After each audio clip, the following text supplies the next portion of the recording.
Obviously, I just bread, go tell you on the show, John, go tell you.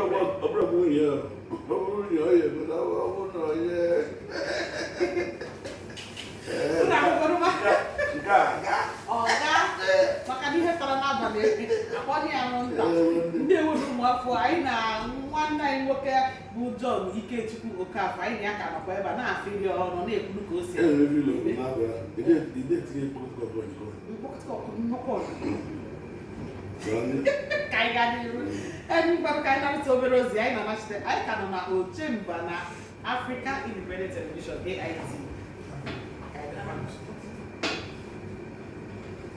Muna kugono kanya mihesi ada. Muna one night moge ibu. Tete mo bago do ko ni. Poko ti ko ni. Ona anya ni. Ha na ebu ebi o ni. Ya be da ko ya ka babo ebe aru ma. Ihe ji mari abu ibu. Ni mari ma na ebe iburo ko ni Nigeria.